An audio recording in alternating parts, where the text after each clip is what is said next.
this week we're digesting a very controversial decision, but a decision that has also been followed nationally. What led to the death of Sharon? They had a relationship with the former governor of Migori, Okoth Obado. Subsequently, Sharon was also demanding for public acknowledgement from the former governor that accept this child, nijenge nyumba, make me stable and all that, and also recognize me as mtu wako pia. The burden of proof lies with the prosecution, and they have to prove the case beyond reasonable doubt. How is it that mtu uko na mbaba alafu akisha kuwa unataka kucomplain? I don't think that is a correct way of viewing things. The murder occurred in 2018.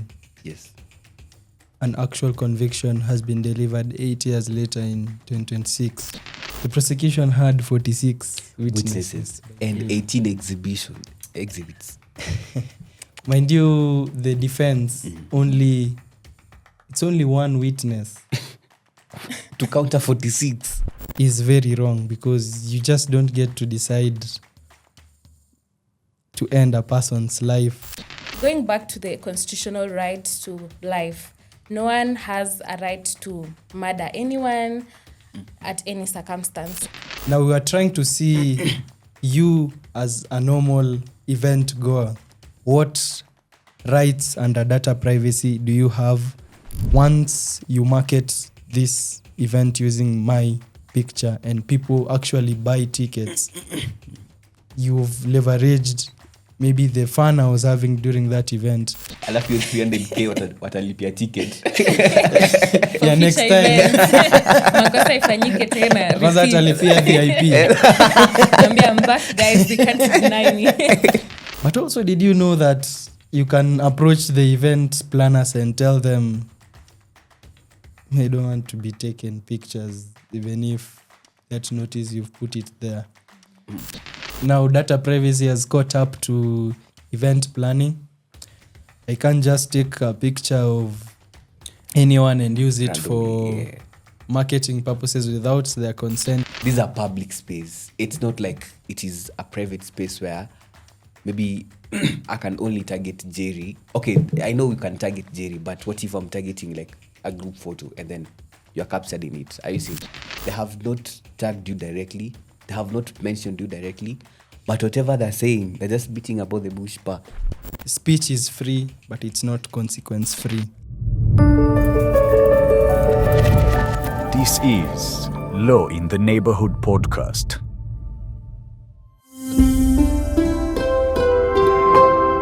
Brought to you by CH Studios, creating content that connects. Yet another amazing opportunity we collide here. My name is Colines Collines Muyeku, but you can always opt for CM.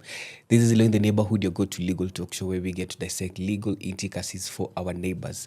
As usual, allow me to say thank you to our premier production partners, CH Studios, for always giving us this amazing space. If you do wish to also produce episodes kama hizi quality, CH Studios is the place to be. We're located along Almond Park, along Wayaki Way. Please visit us. Na pia, the contacts are down below for your consideration.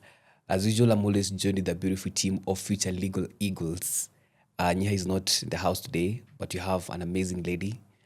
Joanne is in the building. Jag is in the building. Jago Kwaje, how's your week?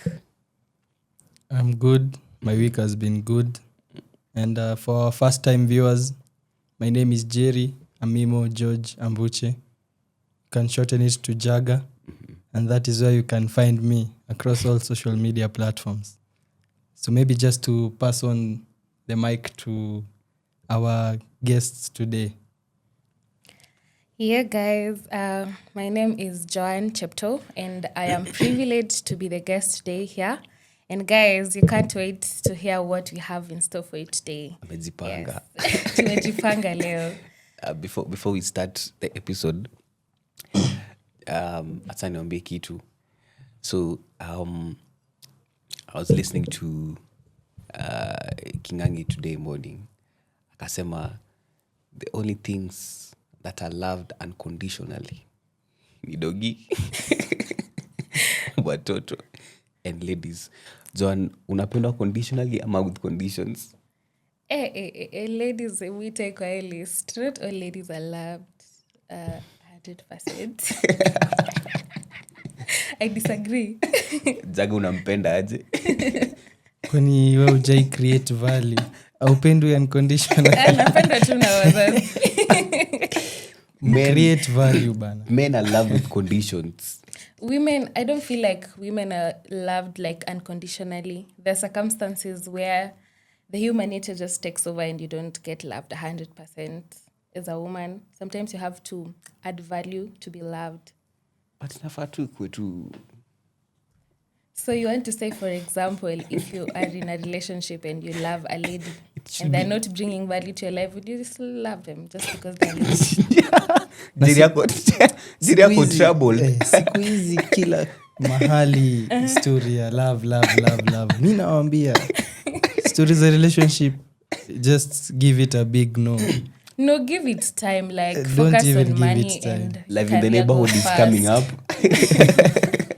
Let's just get to our business of the day.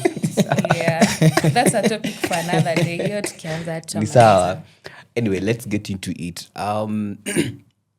This week we're digesting a very controversial decision, but a decision that has also been followed nationally.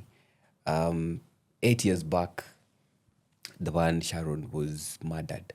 That is on 3rd, 4th September in 2018. And according to the prosecution's case, what led to the death of Sharon, they had a relationship with the former governor of Migori, Okoth Obado. And coming to learn that Sharon was pregnant, and which was to now go public that Sharon is pregnant, and the father of this child is the Migori governor. They tried to, get rid of the child by, opting for adoption. It was abortion, but the child was too big. 7 months, it is so late for you to think of abortion. Subsequently, Sharon was also demanding for public acknowledgement from the former governor that accept this child, nijenge nyumba, make me stable and all that, and also recognize me as mtu wako pia. It is also prosecution's case that this didn't sit well with the governor, because from what the prosecution presented as evidence, subsequently through former governor's aide, who was his personal assistant, they plotted to now take rid of Sharon. Sharon had engaged with a Nation media reporter. I think walikuwa in a hotel, and they were trying to see how to now publicize the whole case, but they were tricked, the reporter and Sharon. And akika kwa cab, the following day, Sharon was missing. Few days later, Sharon was found dead. And this case is interesting because this case, we all know, I think when Nyiha was, in the last episode, Nyiha tried to give us the difference between civil process and criminal process and the litigation that goes into it. In a criminal litigation, the burden of proof lies with the prosecution, and they have to prove the case beyond reasonable doubt. And also, we all know the principle of being presumed innocent till found guilty. So for this case, it is interesting because we also have different types of evidences that are produced before court when prosecuting someone. For this case, apparently, the court was relying on circumstantial evidence. And we all know circumstantial evidence, it is not that weighty in a court. But this circumstantial evidence, it was very much overwhelming that the court could not ignore it. And all the dots that were connecting, and all the dots in this case were actually connecting and converging towards the accused persons, that is the Okoth, the former governor, and his two aides who had assisted in this. It is an interesting decision because we've seen people react to it. I've just seen the post, governors, the former governor's lawyer, Cliff Ombeta, saying Ambokoti nasema si correct. But I don't know what you think about this case. I'll start with Jerry. And how is it taking generally, if we now also look at it from a feminism aspect, we've had femicide cases rising up in this country, and one of the interested parties in this case was FIDA, and I had a press session at FIDA, and one of the people who was asking about the femicide had asked, how is it that mtu uko na mbaba alafu akisha kuua unataka complain? I don't think that is a correct way of viewing things, because these are two adults. So mimi nikitaka kuwa na mtu wangu wa 60 ama 70, it is me because I'm an adult of sound mind. Anyway, let me get your views about this case, Jerry. The case just shows us, first of all, the standard time that a criminal matter might stay in courts. Note that the murder occurred in 2018. Yes. An actual conviction has been delivered 8 years later in 2026. In the media summary of this case, we can see how the court is trying to explain why this case took that much time in court. Mm-hmm. The trial judge at some point was transferred, yes, after listening to some 25 witnesses by the prosecution. Yeah. There was also the era of COVID that came in between that case, amongst other explainable and justifiable delays. But you can see 8 years for your reputation to be on the line. It is quite a long time. And to wait out those 4 years only to get 8 years only to get a conviction, you can imagine the turmoil that the former governor was in and still continues to be in. As to the case, it was a very overwhelming case. Mm-hmm. As you've said, the evidence was very overwhelming in the eyes of the court. Now, I've said in the eyes of the court because there are some people who are still arguing that this is not enough. The prosecution had 46 witnesses and 18 exhibits. Mind you, the defense it's only one witness to counter 46. And that one witness belonged to the second accused, meaning the first and the third accused, they had no witnesses. So when they balanced these evidences against each other, it was now beyond reasonable doubt that murder had been committed. This is what the court noted. For one to be declared to have committed murder, contrary to section 203 and 204 of our penal code, that one, the actual death of a person must be proved. This death must have occurred through unlawful means. That is the second one. And the third one, somebody must have committed this death, must have done that unlawful act which has led to that death with malice aforethought. Now that is where the aspect of mens rea comes in. The second condition of the unlawful act is actus rea, simply the action. So it was beyond doubt that death indeed occurred because Sharon died. In fact, the prosecution was trying to charge them on 2 counts.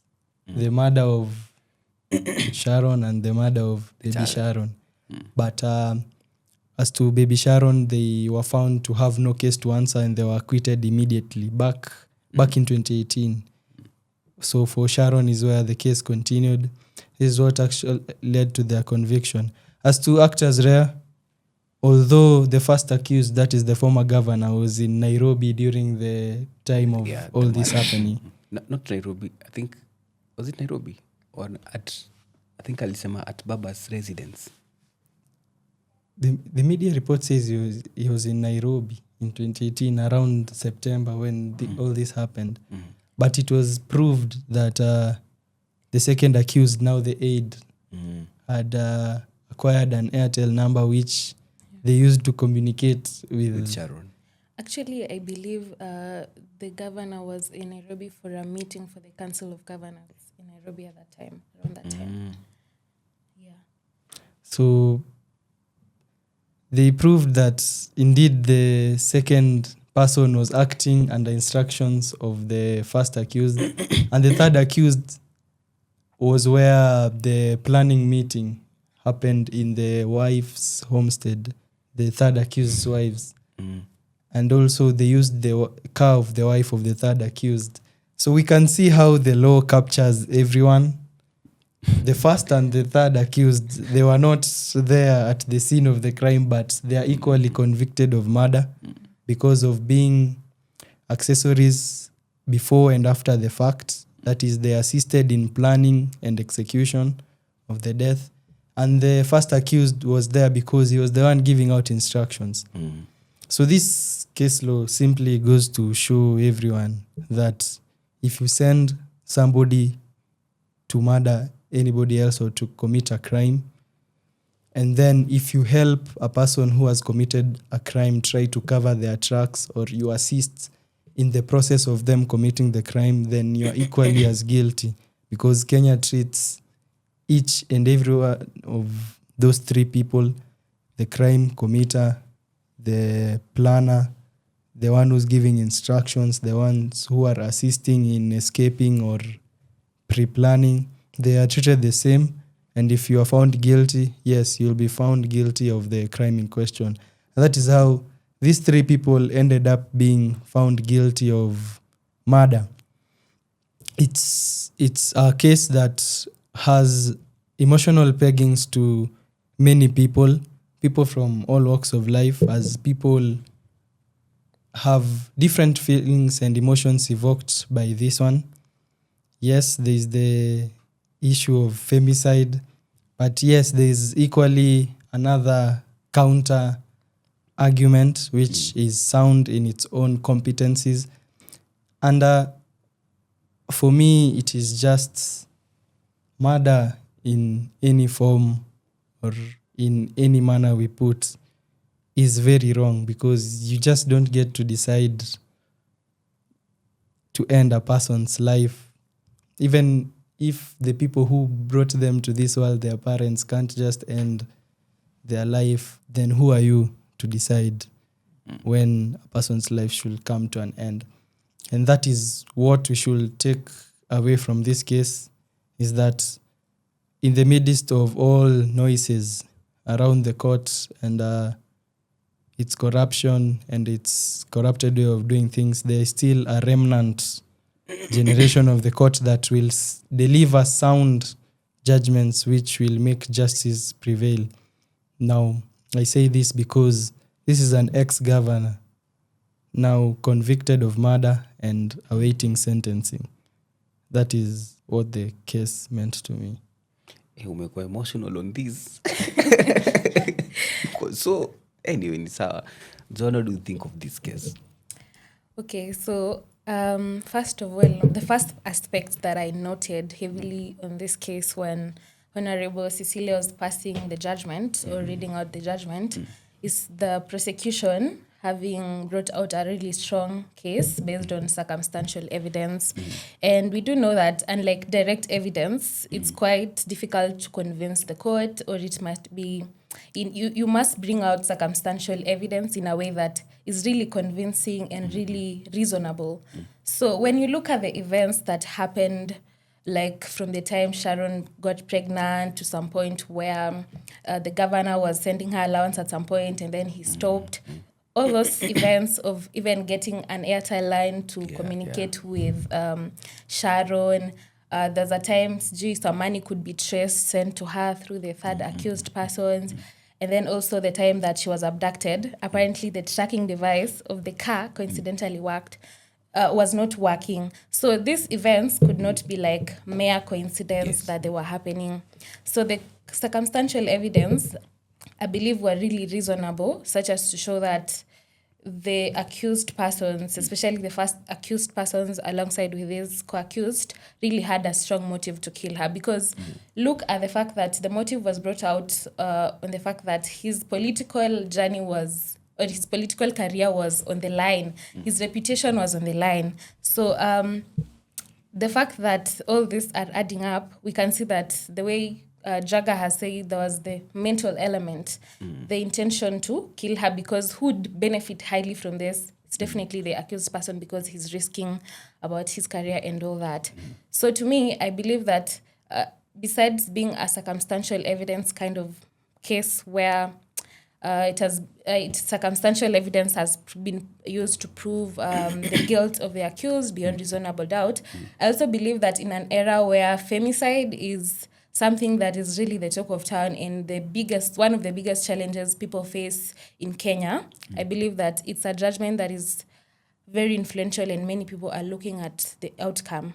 So I believe that going back to the constitutional right to life, no one has a right to murder anyone at any circumstance. And considering how you're saying that FIDA are bringing out an aspect of morality, kind of considering that how can you date someone who's a mbaba and all that, I believe Sharon was above 18, so she had the right to consent to that. So law and morality is totally different. It's a whole huge conversation. So I believe this is a really important case at the criminal point of view, because we can clearly see, I follow the judgment like from the word go, and you could clearly see how the court has come to make this decision.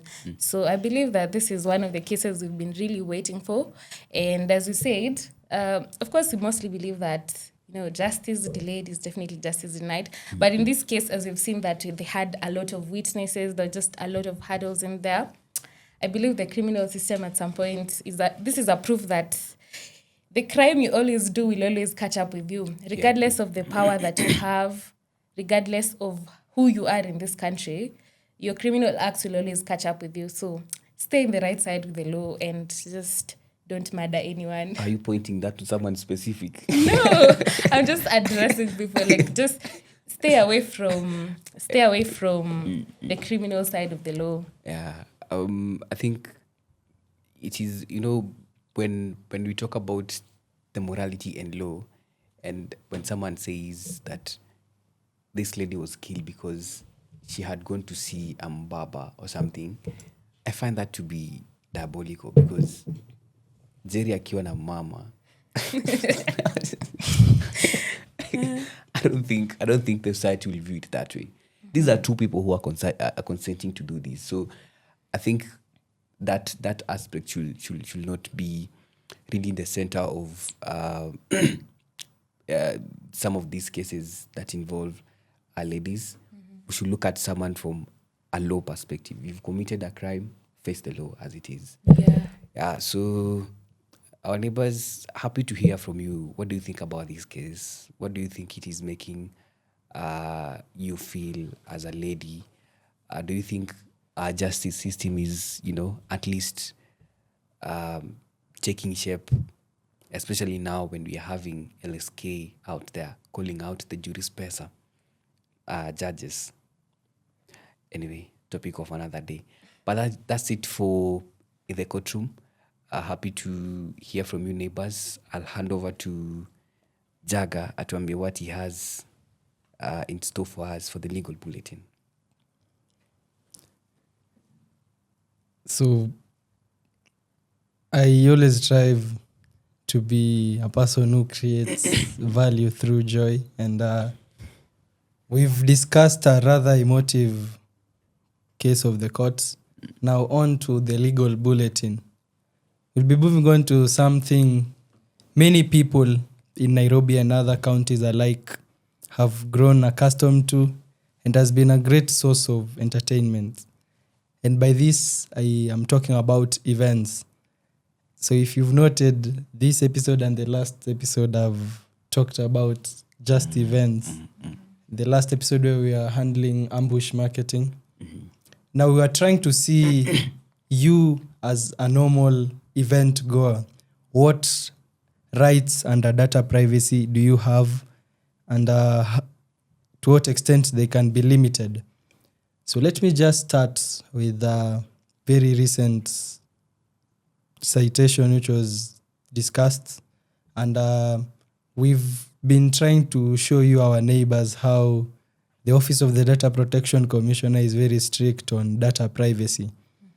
And there's this trend in events where, first of all, if you go to an event and you don't want pictures taken of you, there are no provisions to protect you. Now you just pray that you avoid the camera for the rest of the day or night so that you are not caught on camera. That is one thing. And then another is, yes, some events do have a designated area where you can sign, whether you want a picture taken of you or a video taken of you or not. But that consent is specifically tied to that event in that instance. Our discussion today is where we see part of the event planning team. They took photos of individuals in an event, and they used those pictures to advertise the future versions of that event. And one may stop and ask, is that even legally okay? Because even if I signed consent for my pictures to be taken, it was only for the purpose of documentation of that particular version of that event, and not future marketing of other events. Because if you use my image and personality rights to create revenue, how is revenue being created here? Once you market this event using my picture and people actually buy tickets, you've leveraged maybe the fun I was having during that event to create a notion where this event is fun and get other ticket revenue. And so a very popular event, nitaje jina ama nsitaje? Itaje tu. Unajua naweza taja neighbors waanze sasa mnaguza pia hiyo, mnaguza pia hiyo, Iko in the public domain. Yeah, it's public information. So the event is Blanket and Wines. And it's a very popular event amongst, Najua hiyo nyihange kwa hapa. and one person was taken pictures, and the pictures were used to market another version of the future version of the event. They went to the Office of the Data Protection Commissioner, and they were successful, and damages followed. 300,000. Kabaridi. Alafu hiyo 300k watalipia ticket. Yeah, next time. Makosa ifanyike tena. Kwanza atalipia VIP. Ambia I'm back, guys, you can't deny me. So it's actually wild how the law is intersecting with things that we even thought.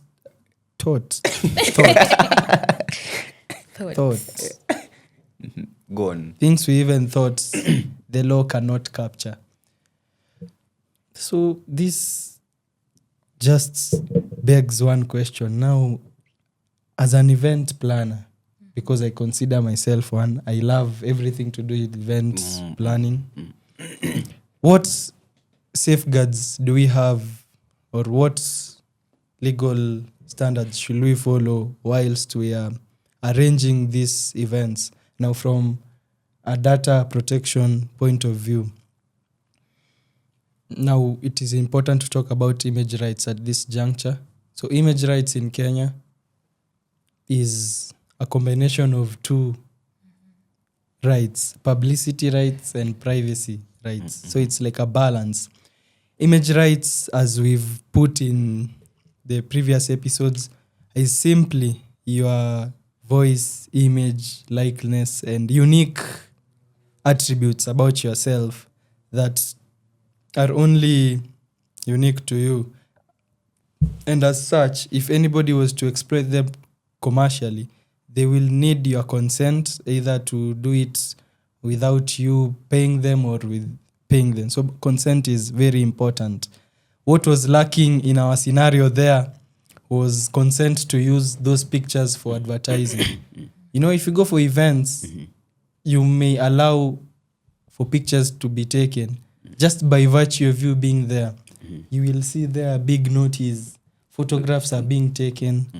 And by virtue of you being there, it's almost as if you are allowing by implication that pictures should be taken of you. But that allowing will only be for record keeping purposes of the event, maybe highlight reels and so on and so forth. But also, did you know that you can approach the event planners and tell them, I don't want to be taking pictures, even if that notice you've put it there. So we were in an event in the Supreme Court on Saturday. And I've just seen how clever event planners are becoming. So they asked before the event, who doesn't want to be taken pictures of? And then we see a group there of second year students. I think no wamefanya data privacy. No, we don't want our photos taken without consent. The event planners said, very nice.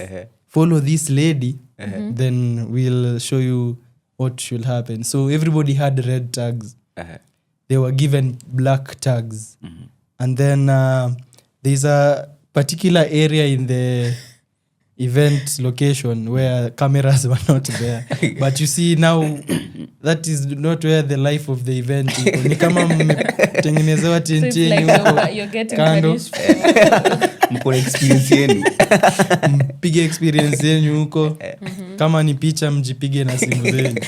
So that is... Okay, that might sound extreme, but that is one of the measures event planners can take to make sure that those people who don't want their photos taken, they are not taken. In fact, those are two methods. One, they can have different tags so that those people who are taking photographs know who and who not to take pictures of. Two is they can have a separate location. But Wakenya siku hizi ni wako sana mtu wako law school. Ataenda hapo aseme, I was discriminated. Based on my opinion. Based on your opinion. So that is 2. Number 3, and this one I'm the biggest advocate of, is during ticket purchase. Now, it should stop being treated as an M-Pesa transaction and more of a very sound and tenable legal contract where before you purchase that ticket, these ticketing platforms, they usually say it's prudent. You have a mini terms and conditions where you say by purchasing this ticket, you have agreed that photos will be taken of you so that people know beforehand that they are actually going to be taken pictures of. Because unajua hiyo notice inekong hapo kwa event, I can say I'm short-sighted. I did not see it. So you left your glasses at home, you didn't see. So during the point of purchase, I think is where most of the terms and conditions should be communicated. And now that is a third measure. A fourth one, now for those people who don't want to be taking pictures, kuwe na tiketi yao hapo kando. Separate. So how will we call it? Private funds. Wakuwe na yao hapo separate. Private fund. Mmeenda black and white lakini mmefungiwa huko kwa kona yenyu huko. Ama mwekewe screen muone. So yes, that is how now data privacy has caught up to event planning. I can't just take a picture of anyone and use it Randomly, for yeah. marketing purposes without their consent, and most importantly, without compensating them, which has been making me ask a lot of questions. Gone. You know, Collines as the hosts, umainiuliza kweli kama nataka kuapia kwa hizi video ama tupatane kotini. Wewe si ni co-host. Wewe si ni co-host. Si the host iko kwa hiyo jina. Wewe si ni co-host. Lakini nasikia kuna compensation na mimi mbona sijaiona. Tukutane kotini. That is my side from the legal bulletin. Now maybe just to Collines, then Joanne, what do you think about it? I think I've seen also clubs trying to adopt the same thing. I saw it this when there's a club in Kajiado that was sued because this client who went there and then her pictures were taken. Alafu yako tu hapo anaangalia Instagram, she's seeing herself. So kwanza kawa ni mwanafunzi and then your parent anaona tu, you know. So she sued and she won. So I've seen clubs are also trying to adopt the same thing. Before you get in, there's notification there about that telling you photography is taking place at this place and we might use it for advertising here and there and there. Sana shanga, I don't know. Sometimes it is also hard because I might take a group photo and I'll capture you. So how am I going to approach you from that group photo? Because these are public space. It's not like it is a private space where maybe I can only target Jerry. Okay, I know we can target Jerry, but what if I'm targeting like a group photo and then you're captured in it? Are you seeing? So those are some of the things that are, you know, raising. Those are some of the problems that are coming with all these data privacy issue and all that. But me ukikuja tu event yangu manze, suko tu msimple man. No. As in, just sasa mbona utaki picha ipigwe? I'm not against people not asking for compensation when their pictures have been used commercially. But if you're going to an event, it's hard to. Now give a event organizer juu. Ni stress kidogo. But John, what do you think about this?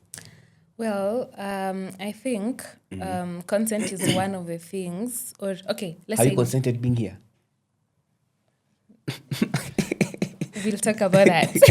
So I think, first of all, the first mistake starts with people not knowing their rights to privacy and their rights to personal data. So even as a layman, at least make effort to at least try and read things like the Data Protection Act. Know your rights. I mean, unasamanga, I know your rights, but nikikuuliza sahi, what are your rights regarding image and all that? And in Kenya, it's one of the issues that iko like ni kitu hatujamaliza kabisa bado iko, and most event organizers take advantage of the fact that people are naive.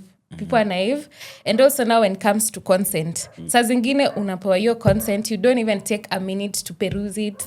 Hauangali even the contents. So sometimes you find that this consent eventually will have terms that you do not agree with personally. So me, I'd just say, for you to maybe consent to something, make sure you have informed consent. Be aware of the reason why you're signing that consent. Are the photos just going to be used for records? Are they going to be used for commercial purposes and all that? And as you said, you're asking why some people don't like their photos being taken. Because maybe me as a wakili, I would go to Blanket and Wines, and I don't want my photo to be out there on Instagram because it might spoil my reputation. For example, look in the case of, there's a case of Joel Mutuma versus NHIF. It was a case where two advocates of the High Court of Kenya, named Joel and Sharon, their photos were removed from their, this one was not directly from an event, the images were removed. It was a photo of them together, was removed from their social media page and posted on the NHIF website to advertise on some just some coverage that was trending at that time. So apparently they said their photo was exposed together, so people had a thought that, oh, these guys are together, they are dating, and they never consented to appearing together in the photo, because already the photo they had depict something else, people will think that, oh, you guys are together in a relationship and all that. And eventually, NHIF were using the grounds that, oh, we are not using it for commercial purposes, we are not making any money from it, it's for public interest. Eventually, court gave them like 5 million compensation each because there was no consent at all. So I believe one of the reasons people don't want their photos out there every time is maybe they want to be reserved. They don't want to be finding themselves on a club's page or a club website. Do you know employers look at your background and they'll find such information? So mine is to just tell you, when you're consenting, please peruse, read it. Be informed. There's a reason. Yeah, be informed. Don't just consent of you because you'll find your images in the wrong places. Another reason, and I'll tie it to a very viral internet moment where we can see the COO and another official in a company, work husband and work wife. Work couple. In short, I'm saying, maybe you have a partner and this event, uliona, your partner is not the funnest person to go, to go with. so you go with another partner. Side chick. And then bana... That sounds like you. No. I'm speaking on behalf of, you went to protect those people. We went to law school ndo tuongelele wenye hawana sauti. So umekuwa ukicheat vizuri for 7 years plus, then umejificha vizuri, then event ndo ikuje ikutoe timing. But that's just one example, and it's tied to what us Gen Zs feel like. Hii maneno ya mapicha event. Maybe we consent first. So that's just a reason, by the way. As funny as it sounds, still kuna watu wengi sana watani support. I think I have a question now, like kind of coming up as well. Let's say, for example, I have gone to get some services like getting my nails done or my hair done. And then my salonist just takes a photo of the nails done and the hair done. And then they post it on their page. Did I, at any point, me coming to get the services, consent to them using... Like, can I sue them if they do that? Jerry, what do you think? Image rights, man.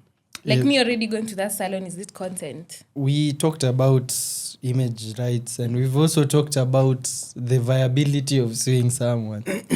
And when we were, when we were talking about the World Cup, so we were saying FIFA suing Mama Chapo Apo. So if you see a nail boutique, how sure are you will get 5 million? That 5 million from them? No, like I'm sure they have the capacity. But yes, your nails are also unique attributes about yourself. And any part of your body. So, but sasa kaa ni wig. No, like even me, I'm talking about a real example of, like, say, nails. Okay, you like I come to realize 1 year later, boom, this is my nails. This is my hair. Like they just took it, but I thought it was just for like future reference. But they didn't ask me, can we use it on our page? So I'm like, At that time, I didn't know my data privacy rights because I just joined law school. So I come to realize later, damn, they never consented to consent from me. It also depends. If they post it like for highlight purposes. No, for like advertising. For advertisement purposes, now there you can go in. Get something. Can get, not get, that approach of the law is crooked. We are here only for rights, not the money. Not the money, please. So we'll get neighbors' views on all that, and just tell us: do you think the data privacy issues coming up? How is it? How you Kwanzaa event organizers? What do you think? And also, if you have any other forms of protecting your event from all these data privacy issues, you could also share with us, so that we also share with the other neighbors. Anyway, that was it for the legal bulletin. We're going into the legal curiosity. And for this legal curiosity, shout out to Niha. She gave us an interesting area because it relates to a clip that has been trending. But this is about defamation. So for the legal curiosity, we're handling defamation this time. Shout out to Niha for giving us this interesting area of law to look into.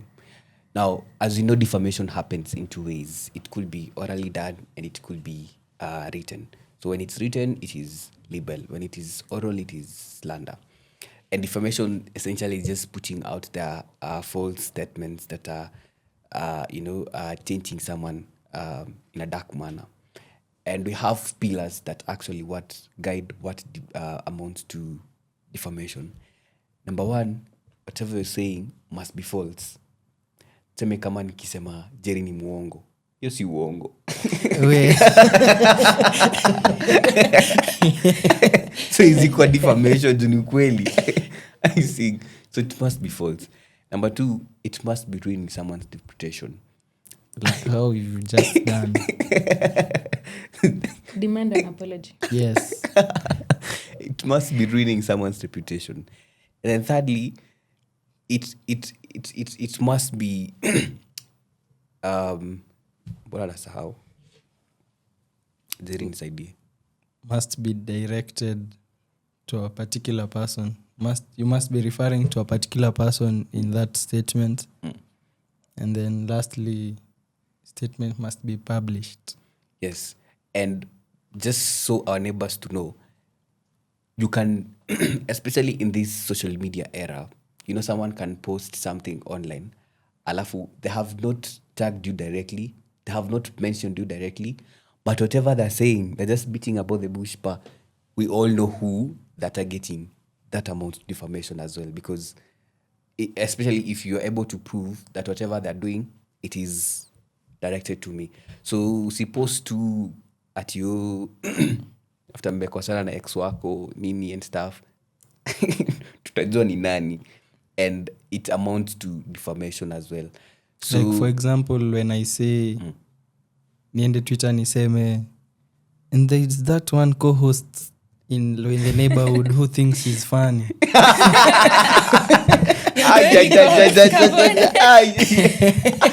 Then I go and say something bad about sunaona mi sijataja mtu lakini ashaanza kujijua. Like the elements are definitely bleeding to that person.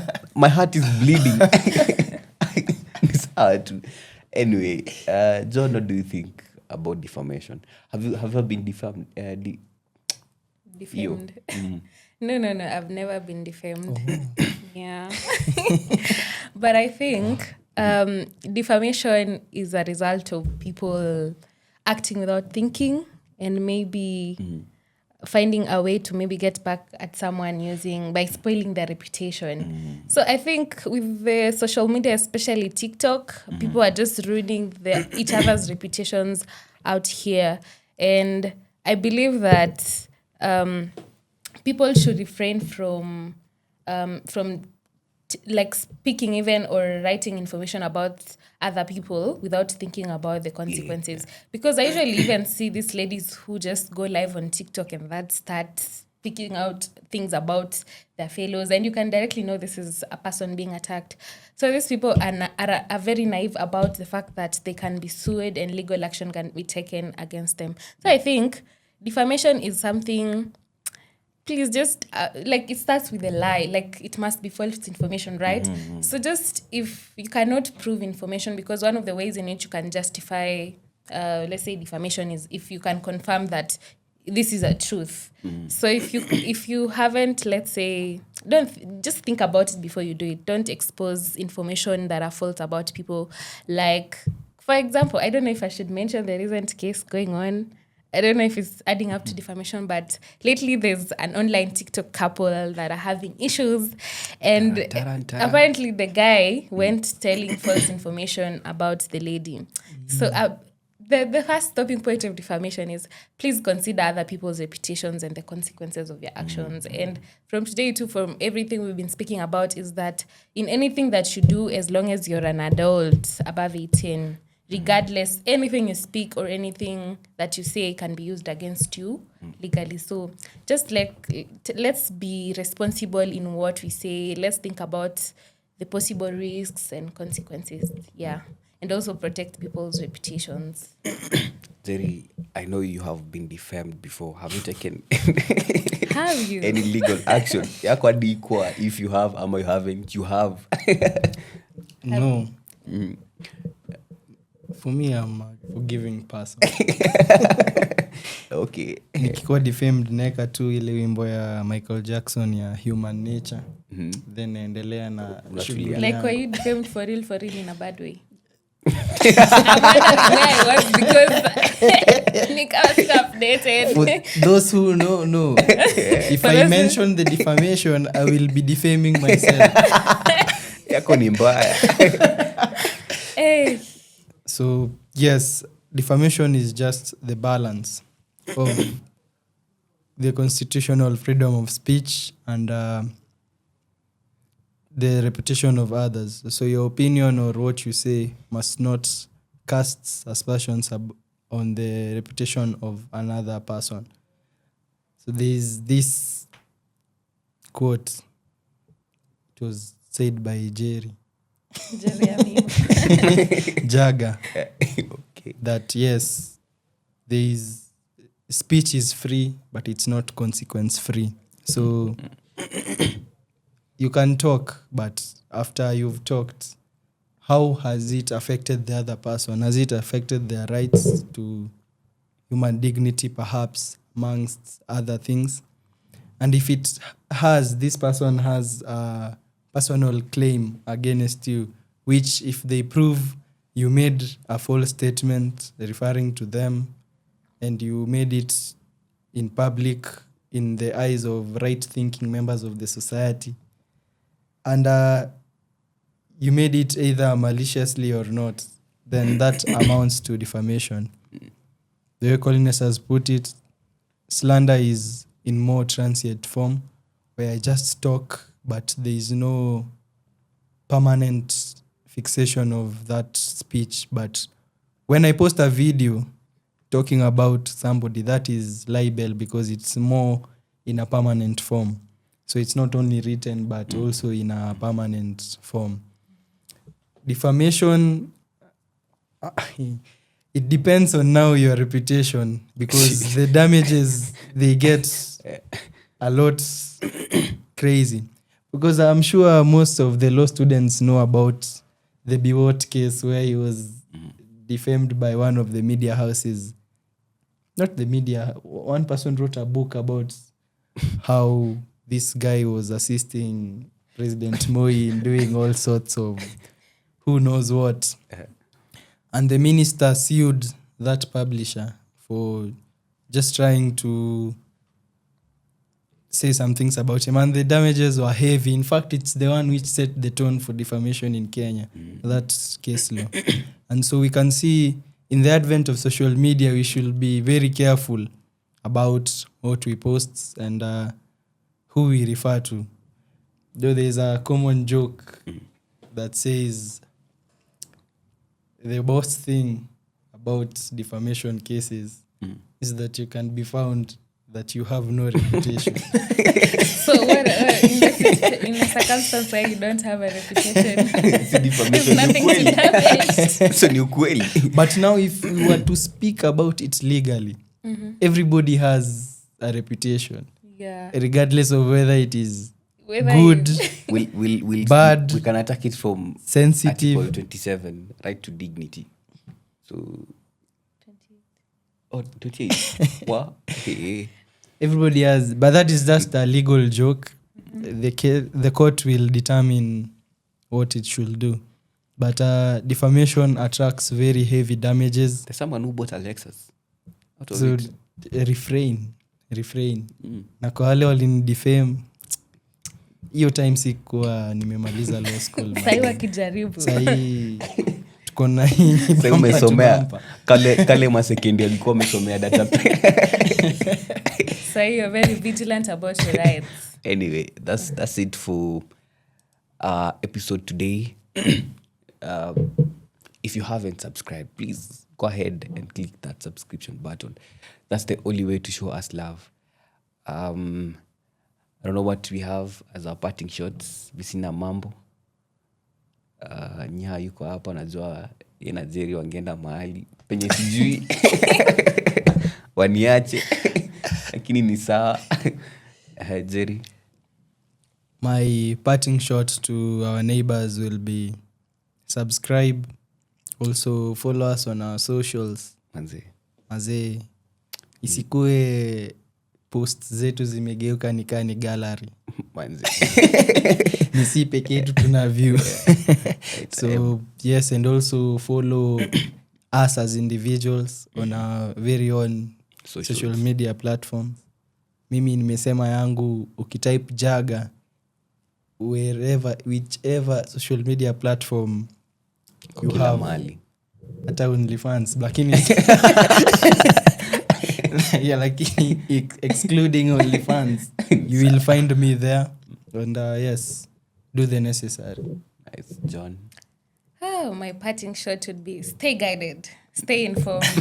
So, like, always be vigilant about your rights, and the best place to get to know these things in a way that you can understand is this podcast. So ensure you subscribe, you share, you like, and be guided. People will take advantage of you if you do not stay guided. Yes, and follow me as well on my social media at John Chepto. But yes, we'll find out more, I guess.